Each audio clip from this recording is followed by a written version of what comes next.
अस्सलाम वालेकुम दोस्तों, ईट्स फॉर यू में हम आपको खुशामदीद कहते हैं। दोस्तों, आज के इस वीडियो में हम बैंक के मुतालिक जानेंगे कि बैंक कैसे वजूद में आया और इसका इर्तिका कैसे हुआ और इसकी तारीफ़ क्या है। तो सबसे तो पहले हमें चाहिए कि हमें लफ्ज़ बैंक के मुतालिक मालूमात हो कि ये लफ्ज़ कब और कैसे वजूद में आया। तो लफ्ज़ बैंक के माहज़ के मुतालिक माहिरीन में इख्तिलाफ़ पाया जाता है और मुख्तलिफ़ माहिरीन मुख्तलिफ़ राय पेश करते हैं। बाज़ माहिरीन के मुताबिक बैंक का लफ्ज़ इतालवी ज़ुबान के अल्फाज बैंकोस या बैंको से माहौज़ है।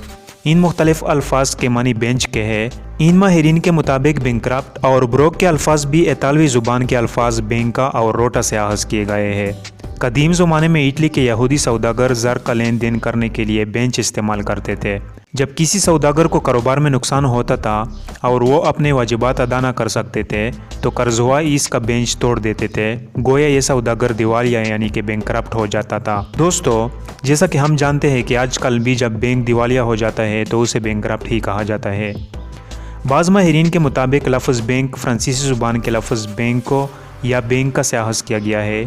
इन अल्फाज का मतलब भी बेंच के है। कुछ माहिरीन के मुताबिक लफ्ज़ बैंक जर्मनी ज़ुबान के लफ्ज़ बेक से अख़ज़ किया गया है जिसके मानी मुश्तरका सरमाया के है। इन माहिरीन के मुताबिक जब जर्मन इटली के बहुत बड़े हिस्से पर काबिज़ थे तो जर्मनी ज़ुबान के लफ्ज़ बेक को इतालवी रंग देकर बैंक को बना लिया गया। बाद में यही लफ्ज़ अंग्रेज़ी ज़ुबान में बैंक बन गया। माहिरीन की अक्सरियत इस बात से मुतफ़िक है कि लफ्ज़ बैंक इतालवी ज़ुबान के बैंक को से अख़ज़ किया गया है जिसका मतलब है मुश्तरका सरमाया। दोस्तों, अब हम बैंक के इर्तिका की तरफ आते हैं कि बैंक का इर्तिका कब हुआ और कैसा हुआ, जिसे इंग्लिश में इवोल्यूशन ऑफ बैंक कहते हैं। तो बैंक के इर्तिका से मुराद वो मदारिज है जिनसे गुजर कर बैंक अपनी मौजूदा हालत को पहुंचा। बैंक के इर्तिका में 3 किस्म के तबकों ने बहुत बड़ा किरदार अदा किया है, जिनमें से पहला है सौदागर जिसे इंग्लिश में मर्चेंट्स कहते हैं। दूसरा है मुहाजिन जिसे साहूकार भी कहते हैं और इंग्लिश में इनके लिए मनी लेंडर्स का लफ्ज़ इस्तेमाल किया जाता है। और तीसरा है सुनार जिसे गोल्डस्मिथ कहते हैं। तो बैंक के इर्तिका में सौदागरों का किरदार कुछ इन अल्फाज में बयान किया गया है कि कदीम ज़माने में सौदागर मुआशरे का एक मुअज़्ज़ज़ और दौलतमंद तबका समझे जाते थे। इनकी अपने मुल्क में और इन ममालिक में जहाँ वो लेन देन करते थे काफ़ी इज्जत हुआ करती थी। ये माली एतबार और ईमानदारी के लिहाज से काबिल एतमाद समझे जाते थे। 14वीं सदी में इटली के बहुत से यहूदी सौदागर बरतानिया चले गए जहाँ उन्होंने ज़र को कर्ज देने और इस पर सूद वसूल करने का कारोबार शुरू किया। इनकी माली हालत इतनी मजबूत हुआ करती थी कि वक्तन फ़वक्तन शाहिनशाह यानी बादशाह वक़्त भी उनसे रकम कर्ज लिया करते थे। इन सौदागरों ने गैर मुल्की तजारत में भी काफ़ी अहम फ़राइज़ सर अंजाम दिए। इन्होंने गैर ममालिक में ताजिरों को अदायगी के लिए तहरीरी इजाज़तनामे जारी किए और इन ममालिक में अपने एजेंटों, दोस्तों और रिश्तेदारों को हिदायत दी कि वो तहरीरी इजाज़तनामे दिखाने वालों को एक मुकर्रर रकम अदा करे। माहिरीन के मुताबिक इन तहरीरी इजाज़तनामों ने बाद में बैंक ड्राफ्ट की शक्ल इख्तियार कर ली। बैंक के इर्तिका में दूसरा बड़ा अहम किरदार मुहाजिनों का है जिसे साहूकार भी कहते हैं और इंग्लिश में इनके लिए मनी लेंडर्स का लफ्ज़ इस्तेमाल किया जाता है। तो मुहाजिन या साहूकार से मुराद वो लोग हैं जो ज़रूरतमंद अफराद को रकम कर्ज देते हैं। शुरू में मुहाजिन अपने निजी ज़राए से कर्ज देते थे। बाद में जब इनका कारोबार वसी हुआ तो इन्होंने रकम कर्ज देने के लिए उन लोगों से उधार लेना शुरू किया जिनके पास फालतू रकम हुआ करती थी। जिन लोगों से ये मुहाजिन कर्ज लेते इनको ये कम शरई सूद अदा करते और जिन अफराद को कर्ज देते उनसे ज़्यादा शरई सूद वसूल करते। शरई सूद में यही कर्ज मुहाजिनों का मुनाफा हुआ करता था। दोस्तों, जदीद ज़माने के बैंकों के दो बुनियादी फ़राइज़ यानी अमानत वसूल करना और कर्ज देना महाजिनों के कारोबार ही की तरक्की याफ्ता शक्ल है। बैंक के इर्तिका में तीसरा बड़ा अहम किरदार सुनारों का है जिसे इंग्लिश में गोल्डस्मिथ कहते हैं। तो ज़माने कदीम में यूरोपीय ममालिक में सुनारों की माली पोजीशन काफ़ी मजबूत हुआ करती थी। वो अपने पेशे के लिहाज से काबिल एतमाद और ईमानदार समझे जाते थे।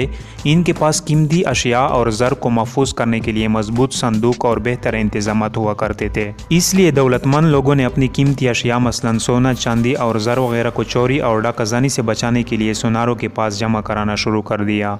बहरहाल बैंक इन तमाम मराहिल से गुजर कर मौजूदा सूरत में पहुंचा जो आज की सोसाइटी में एक बड़ा किरदार अदा कर रहा है। दोस्तों, अब हम मौजूदा बैंक का तारीख़ी पस मंज़र जानेंगे कि मौजूदा बैंक का तारीख़ी पस मंज़र क्या है और मौजूदा जो बैंक हम देखते हैं इसका वजूद कैसे आया। तो मौजूदा बैंक की इब्तिदा इटली में हुई। दुनिया का सबसे पहला बैंक इटली के शहर वेंस में बैंक ऑफ वेंस के नाम से 1586 में कायम हुआ। इंग्लिस्तान में विलियम स्वयं के ज़माने में 1994 में बैंक ऑफ इंग्लैंड की बुनियाद रखी गई और इसको 1758 में नोट जारी करने की इजारादारी बज़रिए कानून हासिल हुई। इब्तिदा में इस बैंक की हैसियत जॉइंट स्टॉक बैंक की थी, लेकिन लेकिन 1946 में बैंक ऑफ इंग्लैंड एक्ट के मुताबिक इस बैंक का सारा हिस्सा हुकूमत बरतानिया ने अपने कब्जे में कर लिया। बरसगीर पाकिस्तान और हिंदुस्तान में सबसे पहला बैंक बैंक ऑफ हिंदुस्तान के नाम से कायम हुआ। 1809 में हुकूमत हिंद ने हुकूमती फरमान के जरिए 50 लाख के सरमाए से बैंक ऑफ बंगाल के नाम से एक बैंक कायम किया। फिर मद्रास और मुंबई में 1840 और 1843 में बैंक खोले गए। हिंदुस्तान में 1921 में इंपीरियल बैंक की बुनियाद रखी गई। फिर 1935 में हिंदुस्तान का मरकजी bank reserve bank of India कायम हुआ। क्या में पाकिस्तान के वक्त इसी बैंक को पाकिस्तान के मरकजी बैंक की फ़राइज़ सौंपे गए, लेकिन इस बैंक ने अपने फ़राइज़ दियानतदार तरीके से अदा नहीं किए, इसलिए पाकिस्तान को बहुत जल्द अपना मरकजी bank state bank of Pakistan के नाम से कायम करना पड़ा, जिसका इफ्तिताह क़ायद-ए-आज़म मोहम्मद अली जिन्ना ने 1948 में किया। बहरहाल दोस्तों, आप में से अगर किसी का बैंक से वास्ता पड़ा हो या आप में से कोई कॉमर्स का स्टूडेंट है तो वो चेक, बैंक ड्राफ्ट और बैंकारी के इस्तिलाहों से मानूस होंगे। तो इससे मुतालिक हम आपके साथ कुछ मालूमात शेयर करना चाहते हैं कि चेक की इब्तिदा कैसे हुई और बैंक ड्राफ्ट की इब्तिदा और फिर बैंकारी की इब्तिदा कैसे हुई। तो चेक की इब्तिदा इसी तरह हुई कि शुरू में लोगों ने ज़र और अपनी कीमती अशिया सुनारों के पास हिफाजत के लिए जमा कराई, जैसा कि हमने पहले भी बताया। लेकिन कुछ अरसे बाद लोगों ने अपनी जमाशुदा रकम को अदायगी के लिए मुख्तलिफ अफराद के नाम तहरीरी इजाज़तनामे जारी करने शुरू कर दिए। गोया कि जिस शख्स के पास ये तहरीरी इजाज़तनामा होता वो रकम हासिल कर सकता था। तो इसी तरह चेक की इब्तिदा हुई। बैंक ड्राफ्ट की इब्तिदा के बारे में तो हमने पहले भी बताया कि जब सौदागरों ने गैर मुल्की तजारत में भी काफ़ी अहम फ़राइज़ सर अंजाम दिए तो उन्होंने गैर ममालिक में ताजिरों को अदायगी के लिए तहरीरी इजाज़तनामे जारी किए और उन ममालिक में अपने एजेंटों, दोस्तों और रिश्तेदारों को हिदायत दी कि वो तहरीरी इजाज़तनामे दिखाने वालों को एक मुकर्रर रकम अदा करे। इन तहरीरी इजाज़तनामों ने बाद में बैंक ड्राफ्ट की शक्ल इख्तियार कर ली और इसी तरह मौजूदा बैंकों की बैंक ड्राफ्ट का इस्तिलाह वजूद में आई। तीसरा लफ्ज़ बैंकारी की इब्तिदा है कि ये कैसे वजूद में आई। तो जब सुनारों का कर्ज देने का कारोबार फ़रोग़ पाने लगा और बहुत नफ़ा बख्श साबित हुआ तो उन्होंने लोगों से ज़्यादा अमानतें और बचतें हासिल करने के लिए इन्हें भी सूद की पेशकश। सूद के लालच में सरमायादारों ने अपना फालतू सरमाया बहुत ज़्यादा मकदार में सुनारों के पास जमा कराना शुरू कर। इस तरह कम शरह सूद पर सरमाया लेकर और ज़्यादा शरह सूद पर उसे बतौर कर्ज देकर सुनार बहुत ज़्यादा मुनाफा कमाने लगे। बाद में सुनारों ने बाकायदा मुनाफा कमाने के लिए इदारे कायम कर लिए। मौजूदा ज़माने के बैंक इन ही इदारों की तरक्की याफ्ता सूरत है। तो दोस्तों, ये तो हुई बैंकारी और बैंक की इर्तिका के बारे में कुछ मालूमात। अब हम बैंक की तारीफ़ की तरफ आते हैं। तो बैंक की कोई ऐसी तारीफ़ बयान करना जो हर लिहाज से मुकम्मल और जामे हो कोई आसान काम तो नहीं है, क्योंकि अब तक मुख्तलिफ माहिरीन ने बैंक की जितनी भी तारीफ़ें की है इनमें हर माहिर ने अलहदा नुक्ता बयान किया है। बहरहाल बैंक के मुतालिक सही नज़रिया कायम करने के लिए हम आपके साथ बाज़ माहिरीन के बैंक के मुतालिक तारीफ़ शेयर करना चाहते हैं। तो एक माहिर मज़मून डॉक्टर एल.एच. हार्ट के मुताबिक बैंकर वो है जो अपने कारोबार के दौरान हिसाब जारी में हासिल की हुई अमानतों के खिलाफ चेक अदा करता हो। एक दूसरे माहिर प्रोफेसर क्राउथर के मुताबिक बैंक अपने और दूसरों के कर्ज़ों का कारोबार करता है। बैंक आम लोगों से कर्ज लेता है और ज़रूरतमंद लोगों को कर्ज देता है। एक और माहिर मज़मून के मुताबिक, जिसका नाम डॉक्टर केनले है, बैंक ऐसा इदारा है जो रकम बतौर अमानत वसूल करता है और इसको आगे कर्ज देता है। इसी तरह एक और माहिर मज़मून प्रोफेसर रेनल का कहना है कि बैंक एक ऐसा इदारा है जो ज़र का कारोबार करता है। ये उन लोगों से जिनके पास फालतू रुपया होता है कर्ज लेता है और कारोबार में सरमाया लगाने के ख्वाहिशमंद लोगों को कर्ज देता है। बैंकिंग कंपनी ऑर्डिनेंस 1962 के मुताबिक बैंक हर वो इदारा या शख्स या कंपनी है जो कर्ज देने या सरमायाकारी करने की खातिर आवाम से रकम कबूल करे जो वाजिबुल अदा हो और चेक या बैंक ड्राफ्ट के ज़रिए वापस की जा सके। बैंक की सादा और जामे तारीफ़ ये होगी कि बैंक एक ऐसा इदारा है जो ज़र एतबार का कारोबार करता है। यह इदारा अवाम की बचत की हुई रकम को अपने पास बतौर अमानत जमा रखता है और फिर इस जमा शुदा रकम से ज़रूरतमंद लोगों को पैदावार और गैर पैदावार कामों के लिए कर्ज देता है। ये कम शरह सूद पर अमानत वसूल करता है और ज़्यादा शरह सूद पर कर्ज देकर मुनाफा कमाता है।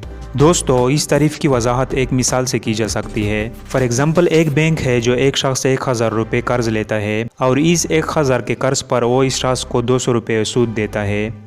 अब ये बैंक ये 1000 रुपये एक दूसरे शख्स को देता है और इस 1000 पर इस दूसरे शख्स से वो 300 रुपये वसूल करता है। अब ये बैंक इस एक ट्रांजैक्शन में 100 रुपये कमाता है जो कि ये इसका मुनाफा होता है। तो दोस्तों, ये तो हुई बैंक से रिलेटेड आज की ये वीडियो। अगर ये आपको पसंद आई हो तो इसको लाइक कीजिएगा। इसके अलावा अगर आपके जहन में कोई सवाल रह गया हो तो आप इसको ज़रूर कमेंट्स में कीजिएगा। इसके अलावा अगर आप हमें कोई मशवरा देना चाहते हैं तो वो भी कमेंट्स लिस्ट में दे सकते हैं।